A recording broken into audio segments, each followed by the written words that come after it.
Hello, everyone. My name's Brody, and on today's episode of Brody's Learning Adventure, we'll be learning about They Came, They Saw, They Conquered, the Age of Exploration. Europeans paid high prices for goods like silk and spices. The only way to get them was from Arabs and Berbers, who trekked through Africa, or from other traders who could travel overland to India and China. Traders used caravan routes and the Silk Road, which linked China to the west. Exploration technology. Luckily for the Europeans, better maps and new technology changed navigation. These inventions came out of the Renaissance, a period characterized by growing knowledge and innovations in technology. Magnetic compasses improved the safety and efficiency of ocean travel. Invented in China, compasses made determining directions simpler. Astrolabes allowed sailors to figure out their location in the ocean by measuring the distance of the sun and stars, like an ancient GPS. Sailors figured out that the North Atlantic current moves clockwise between Europe and the Caribbean, and that the South Atlantic current travels counterclockwise between Africa and South America. This saved them from being randomly swept out to sea. Sometimes that's how they discovered new places. Sometimes that's how they disappeared forever. By the 1400s, the Portuguese began using small sailing ships called caravels based on Arab boats. Caravels were speedy and maneuverable and could sail into the wind, so it was easier to explore coastlines. Trade in Europe. The Crusades in the 11th through 13th centuries and Marco Polo's travels to China in the 13th century introduced Europeans to the four S's: spices, silk, scents, and precious stones from Asia and the Middle East. The Crusades were the 9 expeditions by Europeans to win back control of their holy sites from the Muslims. As prosperity grew in Europe, so did appetites for stuff. Henry the Navigator. The Portuguese became the leaders in world exploration. Prince Henry the Navigator built a school of navigation in the 1400s, but he didn't do any exploring himself. The school developed the caravel and enabled Portuguese sailors to explore the coast of West Africa. Now it's called the Gold Coast, and trade for gold, ivory, and slaves. What they wanted most was a way around Africa so they could sail to India and trade directly with its merchants. The West African slave trade. West Africa in the 1400s was no longer ruled by the major kingdoms of its past. It was broken up into many small kingdoms warring over land and trade.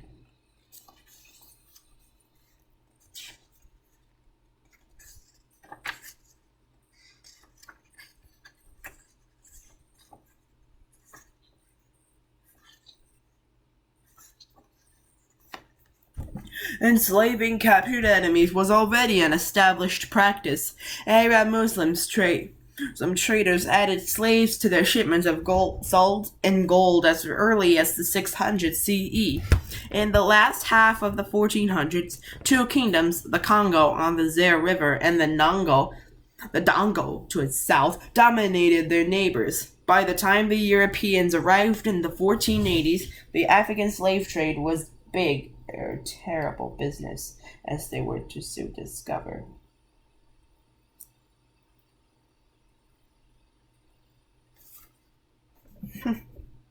Portuguese expeditions. 1453. Constantinople fell to the Muslims, who cut off overland routes to the east. The Portuguese were determined to find an all-water route.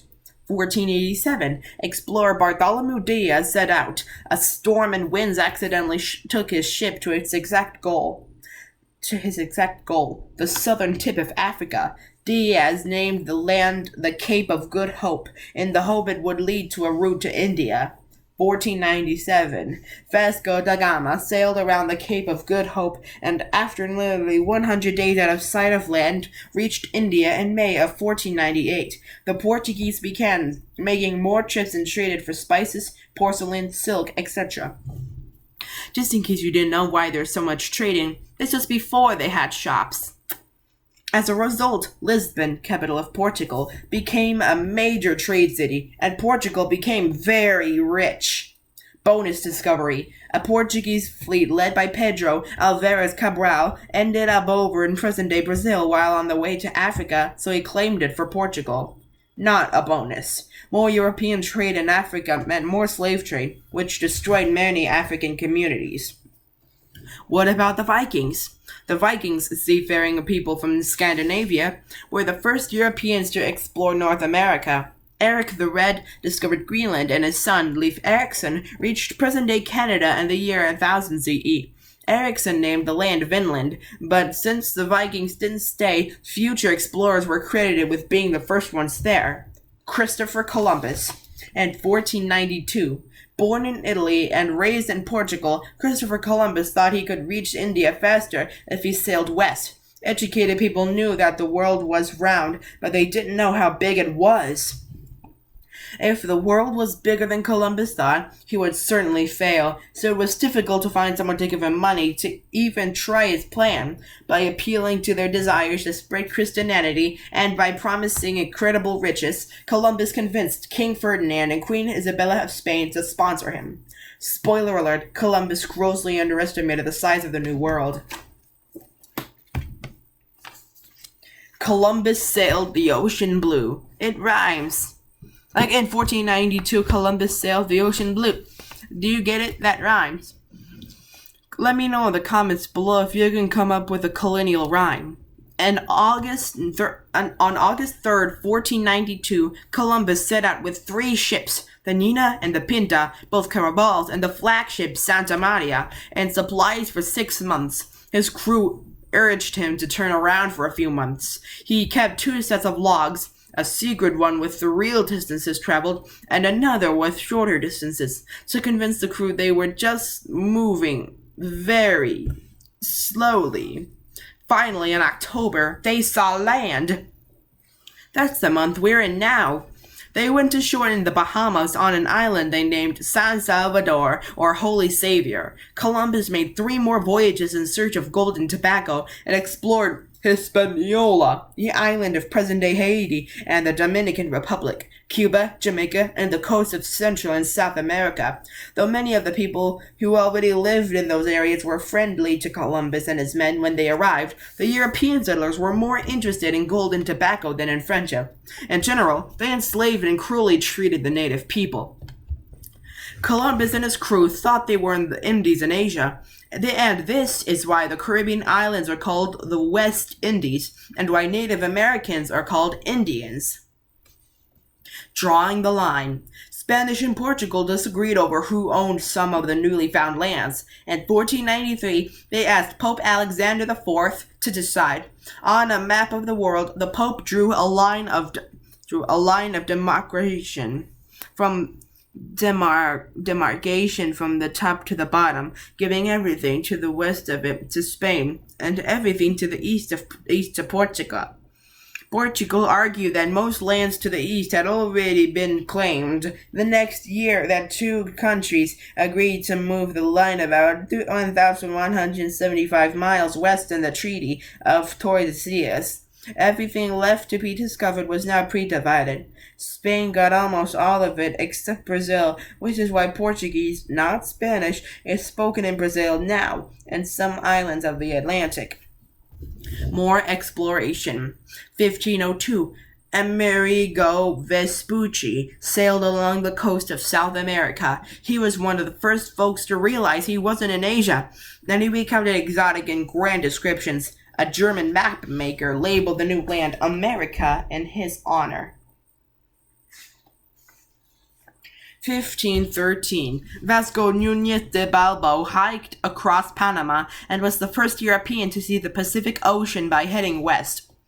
1519. Ferdinand Magellan coined the name Pacific Ocean from Peaceful Sea. A Portuguese man sailing on behalf of Spain reached the tip of South America. He was killed in battle in the Philippines, but his ships returned in 1522 as the first crew to circumnavigate the earth. Circumnavigate means to sail around. Circum, like think, and circle.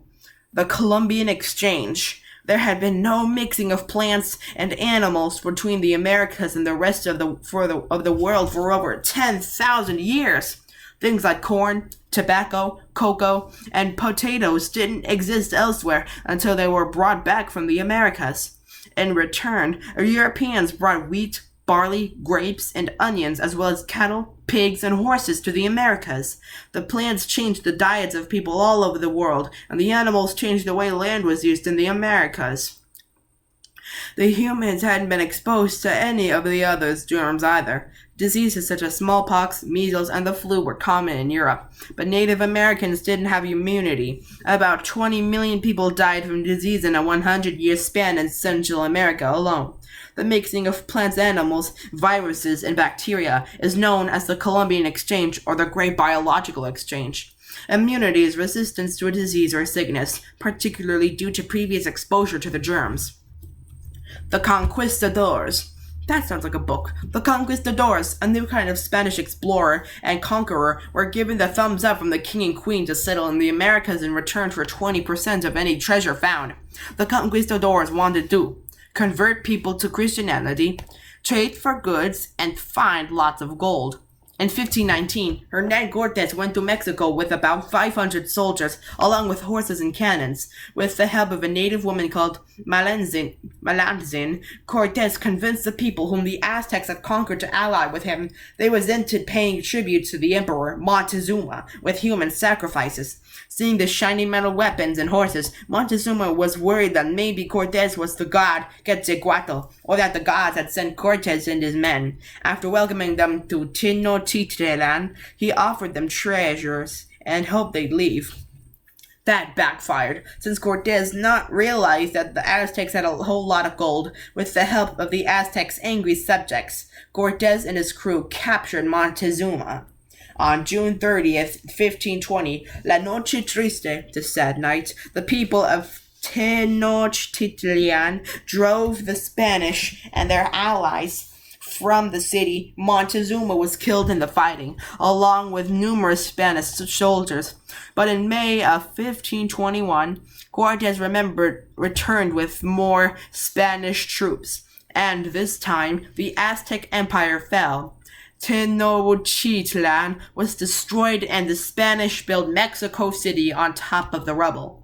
In 1532, Francisco Pizarro sailed down the western coast of South America. He had fewer than 200 men with him and was welcomed by Atahualpa, the Inca ruler. Pizarro took Atahualpa prisoner, although Atahualpa offered the Spaniards gold in exchange for his freedom. They executed him. Pizarro and his troops marched into the capital, Cusco, by 1534. And they conquered the entire 2,000-mile-long territory in what is now Peru. How did Cortes and Pizarro conquer powerful empires?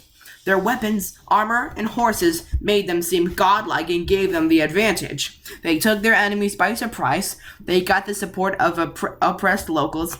Big reason, European diseases like smallpox wiped out a large percentage of the Aztec and Inca populations. Other famous explorers and conquistadors. Juan Ponce de Leon, I bet you heard of him, landed in the place he named Florida in 1513. Although he was looking for the Fountain of Youth, he didn't find it. He explored Florida, which in 1565 became the first Spanish settlement in which would be the U.S. Guess what? I live in Florida. Alvar Núñez Cabeza de Vaca led an expedition to Florida in 1528 and was stranded on an island off what is now Texas. He lived as a prisoner among the locals for 6 years and then escaped to Mexico. His experience led him to call for better treatment of Native Americans. In 1540, Francisco Vázquez de Coronado arrived in what is now New Mexico. He was in search of 7 mythical cities of gold. He didn't find them. Hernando de Soto crossed the Mississippi River in 1541. In 1598, Juan de Anote established the province of New Mexico. He brought cows and horses. Spanish society in the Americas. Through the Council of the Indies, formed in 1524, the Spanish monarchs appointed 2 viceroys Viceroy is a person equipped by a queen, appointed by a king or queen to rule an area on his or her own behalf. Each was in charge of a viceroyalty, one in New Spain, Central America and its surroundings, and one in Peru. And Comedias gave settlers the go-ahead to tax local natives or force them to work.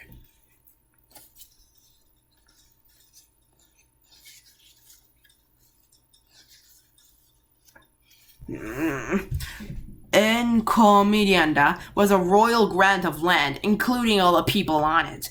The social hierarchy depended on race and birthplace. Land and positions of influence belonged to the peninsulares from the peninsula of Spain. Although they were the smallest population, they held almost all the power. Creoles, the first generation born to Spanish parents, ranked below the peninsulares. Mestizos, a mixture of European and American race, were next. Native Americans and African slaves at the bottom.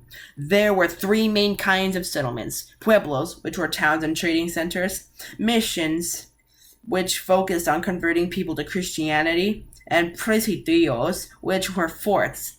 El Camino Real, the royal road from Mexico City to Santa Fe, connected many of these settlements in and around the towns.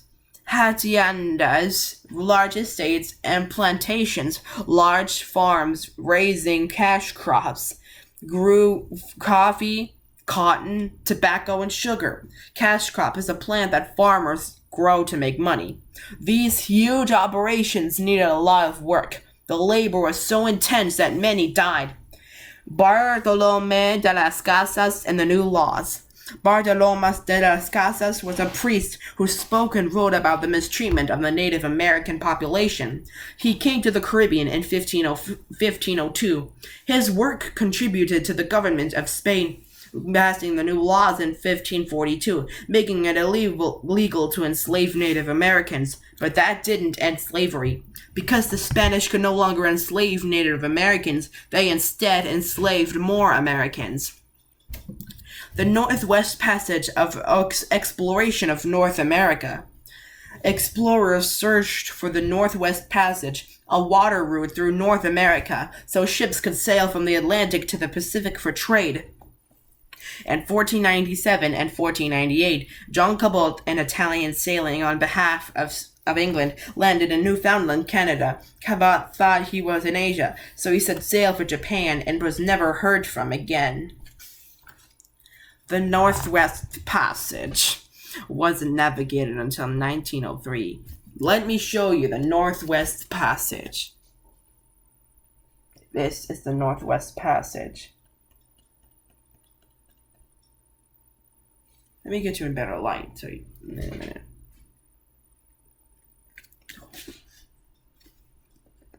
Basically, they sailed from the Atlantic Ocean through Greenland and then around some islands in Canada, and then ended up on the Russia and on the seas of Alaska. In 1524, Giovanni da Verrazzano, an Italian sent by the French, explored Nova Scotia, Canada. In 1535, Jacques Cartier, a Frenchman, explored the St. Lawrence River and claimed what is now Canada for France. In 1609, Henry Hudson, an Englishman sent by the Dutch explorer, explored a river, now the Hudson River, in present-day New York. The next year, he returned on behalf of the British and discovered a bay, Hudson Bay. He planned to go on, but his crew mutinied, and he was either lost at sea or, more likely, killed. Mutiny is to revolt or rebel against authority, especially by sailors against their officers. The Spanish Armada. There were lots of reasons for European countries to be competitive around that time. The Treaty of Tordesillas between Spain and Portugal split the world, so Spain owned the western half and Portugal owned the eastern half. Other European countries didn't recognize the treaty because they saw how much profit they could make from exploration. The economic theory of mercantilism said that a nation's power was in its wealth, European countries competed more than ever to establish colonies to get raw materials and gain new markets for exports. The Protestant Reformation also created rivalry when Elizabeth I, a Protestant, became Queen of England in 1558. She ordered sailors to attack Spanish ships. Spain was a Catholic nation, as they transported gold and silver back from America. She wanted to gain the wealth from the New World without incurring the expense of having colonies. One of the most successful and daring of these English sailors was Sir Francis Drake. To the English, he was an adventurer. To the Spanish, he was a pirate. In response, in 1588, King Philip sent the mighty Spanish Armada, a fleet of 130 ships, to conquer the English. The two navies met in the English Channel, and England was the winner. Spanish never regained its previous power, and the other nations saw they could challenge Spanish claims in the New World. More European colonies in the Americas. The first British colonies. In the late 1500s, explorer Sir Walter Raleigh, received a charter. A charter is a permission from the monarch to start a colony. He sent an expedition in 1584 to settle a land they called Virginia. After Queen Elizabeth I, the Virgin Queen, get it? The next year, the expedition founded a colony in Roanoke Island in present-day North Carolina. Lack of food forced the settlers to sail back to England after a year. In 1587, a group of about 150 English settlers tried again in the same place. One of the leaders, John White, returned to England for supplies, but couldn't come back for 3 years. War between England and Spain made travel difficult. When he returned to Roanoke, the people had vanished.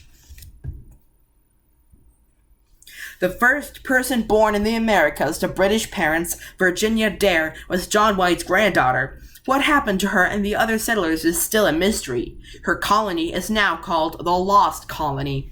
French colonies. In 1608, French explorer Samuel de Champlain founded a trading post in Quebec, where an active fur and metal trade developed. The local Native Americans did much of the work trapping beavers and other animals.